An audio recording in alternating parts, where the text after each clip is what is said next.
Super important topic today to look into: the Nuremberg Code. I'm sure a lot of you have heard about the Nuremberg trials that are circulating or happening around the globe.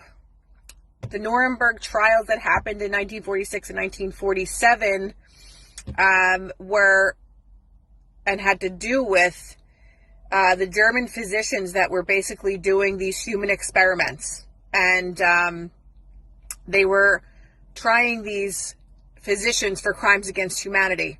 So when you say that history repeats itself, history certainly repeats itself. And if you try to sweep it under the rug, if you try to erase history, it will repeat itself. So now we are coming full circle to what is crimes against humanity, which we're all well aware of. When you look at the Spanish flu of 1918, they made masks mandatory. People were walking around with masks. But what they also came to discover was that people were not dying from the Spanish flu. They were dying from bacterial pneumonia. And they got the bacterial pneumonia from where? Everybody answer on the count of three. You probably guessed it.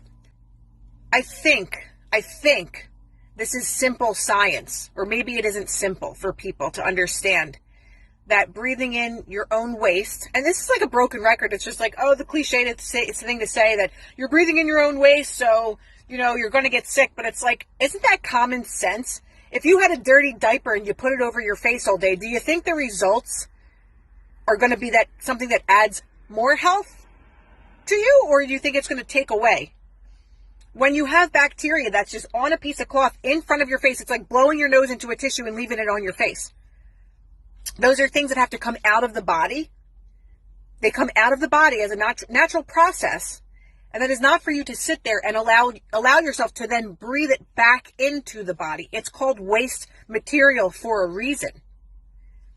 So, flu of 1918, that happened. But what also happened is they introduced a new frequency. And you guys can look this up, a new frequency, much like of what's being introduced now. What new frequency? We have numbers, 1, 2, 3, 4, 5. Frequency that is being introduced to a population. People get sick because their bodies cannot handle those frequencies. So again, when you go back to the Nuremberg Code, they are doing things as an experiment. They are doing things that will potentially be greater. The health improvement will be greater than the health risk. And so far, we know that that is not true. Also, they cannot cause psychological or physical harm to any being in this trial study. There are so many different things and laws that are being broken right now. And if you go back and you study about the Nuremberg trials back in the 1940s, you will see very similar steps that are being taken right now. So it is up to us to hold these people responsible for this. And I know that there are lawyers all across the world that are banding together to fight this. And some people think, that you're just being a conspiracy theorist and everything else. A COVID passport was considered a conspiracy theory 1 year ago. And we've all been talking about this since then. And we were all crazy conspiracy theorists. And now here we are a year later. There are certain countries that you cannot even visit if you are not vaccinated. So this is all breaking the Nuremberg Code. What people don't understand is they're saying mandatory. They're using all of this lingo and language to confuse people and to cause fear and hysteria. Well, if I don't get it, then I can't do A, B, and C. That's not the way that this works. You cannot be forced against your will to do anything. They will try to take away rights. They will try to take away opportunities. They will try to take away jobs if you don't have A, B, and C, if you don't do A, B, and C.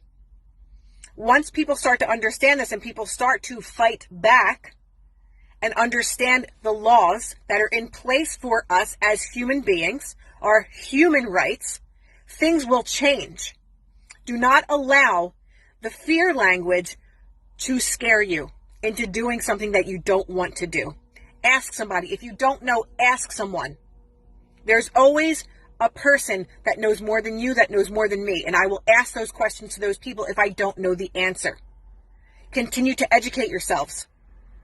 We have to do this work, guys. We can't just sit back anymore and say, oh, well, somebody else will figure it out. We all need to figure this out, and we need to figure it out together. So I am so grateful for everybody in the comment section, too, that always posts very informative information, things that I don't know either. So thank you, and please continue to do that. Thank you guys to everybody that's been supporting my soulwear as well. I'm super excited about that. And I have my Leave Us the TF Alone hat on. We got to do this, guys. We got to do it together. Let's continue educating each other and ourselves. We're all on the same team, hopefully.